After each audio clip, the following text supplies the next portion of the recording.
नमस्कार, मैं हूं नीलू। तो ईरान का एक पानी का जहाज भारत की सीमा में दाखिल हुआ।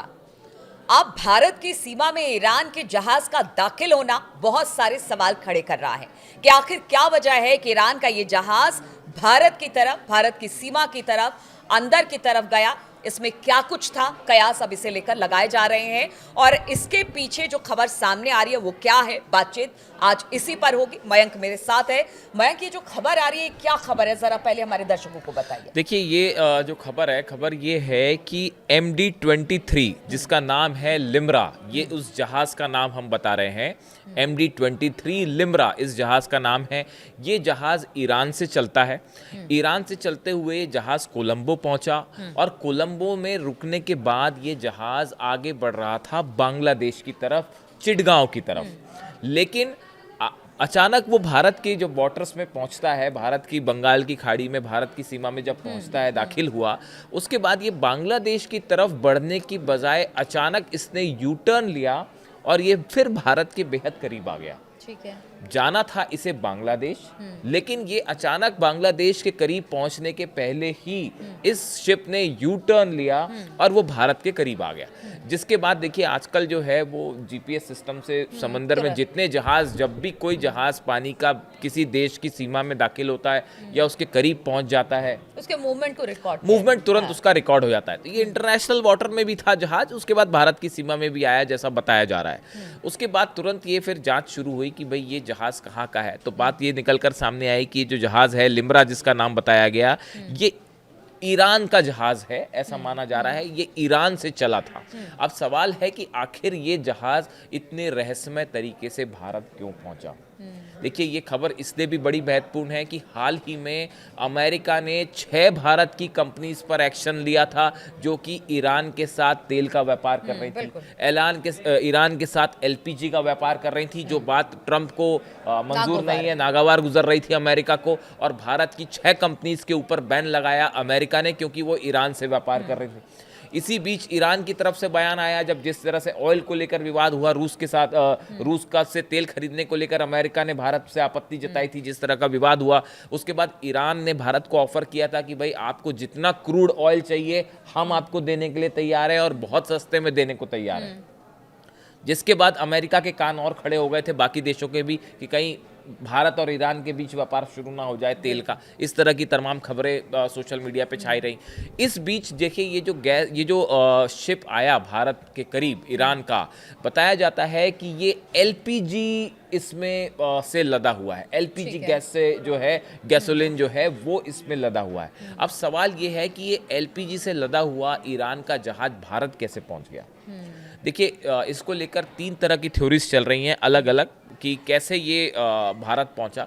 पहली बात तो ये कही जा रही है कि संभवतः ईरान से ये जहाज़, इसको बांग्लादेश किसी कंपनी ने ऑर्डर किया था और ये एलपीजी सप्लाई की जानी थी बांग्लादेश। तो इसलिए ये ईरान से होते हुए कोलंबो आया, कोलंबो से होता हुआ ये भारत के पास से बांग्लादेश जा रहा था, इसलिए ये भारत की सीमा में आया।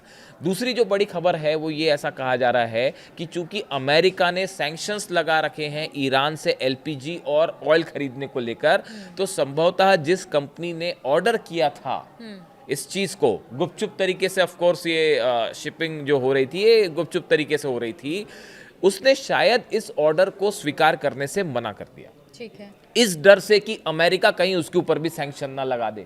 तो यानी ये जहाज समंदर में था, भारत के करीब समंदर में था, तभी बांग्लादेश से किसी कंपनी ने इसको एक्सेप्ट करने से मना कर दिया। तो अब इस जहाज के पास कोई चारा नहीं था, इसने यू टर्न लिया और वापस ये ईरान की तरफ बढ़ने लगा। और अभी भी बताया जा रहा है कि इसमें कई टन्स जो है वो गैसोलीन अभी भी भरा हुआ है, एलपीजी जो है वो इसमें भरी हुई है। तो अभी ये कहां पर है? अब ये बताया जा रहा है कि ये वापस ईरान की तरफ बढ़ना शुरू हो गया है। भारत के करीब से होते हुए ये शायद वापस कोलंबो की तरफ जाएगा और ईरान की तरफ बढ़ जाए। इस तरह की बात जो है वो कही जा रही है कि ये वापस ईरान की तरफ बढ़ना शुरू हो गया है। अब देखिए इसके पीछे एक बड़ी वजह यह है कि जैसे हमने शुरू में चर्चा की, देखिए ईरान के ऊपर जब भी किसी तरह के सैंक्शंस लगाए गए ऑयल व्यापार को लेकर या फिर गैसोलीन को से लेकर, जितने भी सैंक्शंस लगाए, जब जब अमेरिका ने सैंक्शंस लगाए हैं तब तक ईरान का ये व्यापार और बढ़ गया।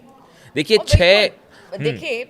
जैसे पीछे भी खबर आई थी कि जो ईरान है आज इतने सैंक्शन के बावजूद भी डटा हुआ है, वो विकास के रास्ते पर आगे बढ़ा है इसी तरह से, क्योंकि उसने भारत हो, बांग्लादेश हो, इनके माध्यम से पूरी दुनिया में व्यापार किया है, मतलब इनको माध्यम बना के। इसीलिए जब जहाज अंदर घुसा तो शायद मुझे लगता है इसी वजह से चिंता ज्यादा, वो चर्चा का मुद्दा बन हाँ। गया। वो देखिए मतलब वो खबर बन गई। अब देखिए ये अगर हम जून 2025 के आंकड़े देखें तो फुजैरा, मैं आपको उन पोर्ट्स के नाम बताता हूं जहां से ईरान जो है वो अपना ऑयल व्यापार कर रहा है। अमेरिका लाख सैंक्शंस लगा दे उसके बाद भी। फुजैरा है, जेबेल अली है, झोशान है, ताइकोंग है, किंगदाओ और चांगझोउ।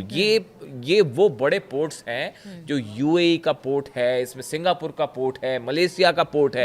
इन सब पोर्ट से 6 बड़े बंदरगाह हैं जहां से ईरान जो है इंपोर्ट एक्सपोर्ट कर रहा है। फरवरी से जून 2025 तक ईरान का कच्चा तेल का निर्यात औसतन 16.7 लाख बैरल प्रतिदिन रहा, जो जनवरी 2025 के आंकड़े से 37% ज्यादा है। यानी आप देखिए जैसे जैसे सैंक्शन बढ़ते जाते हैं ईरान का व्यापार कम होने के बजाय और बढ़ता जाता है। हाल के महीनों में ईरान ने कुछ 50 मिलियन बैरल तेल, लगभग 1.7 MPPD का निर्यात किया, जिसमें 88% कच्चा तेल, 10% ईंधन तेल और 2% कंडेंसर जो होते हैं वो उसमें शामिल थे। यानी आप देखिए ये व्यापार जो है तेजी से बढ़ता जा रहा है। इसके साथ इसमें 52% से ज्यादा निर्यात चीन को और 6% संयुक्त अरब अमीरात को हुआ है। यानी सबसे बड़ा बायर अगर ईरान के ऑयल का कोई है तो वो है चाइना। 2023 में ईरान द्वारा निर्यात किए गए तेल का 90% हिस्सा चीन के पास गया था। ये इस तरह की उस समय की बात कही जा रही थी। और ईरान के तेल के निर्यात में 2023 में $35 अरब से ज्यादा की आय हुई। यानी आप देखिए कहने का मतलब ये है कि आप ईरान पर जितने सैंक्शंस लगाएंगे उसका ईरान का ऑयल का व्यापार उतना ही ज्यादा बढ़ता है। और इसीलिए ये जो नए रास्ते बनाए जाते हैं, चीन और ईरान को समुद्र में खुफिया रास्ते देने वाले देशों में सिंगापुर, इंडोनेशिया, मलेशिया, मालदीव शामिल है।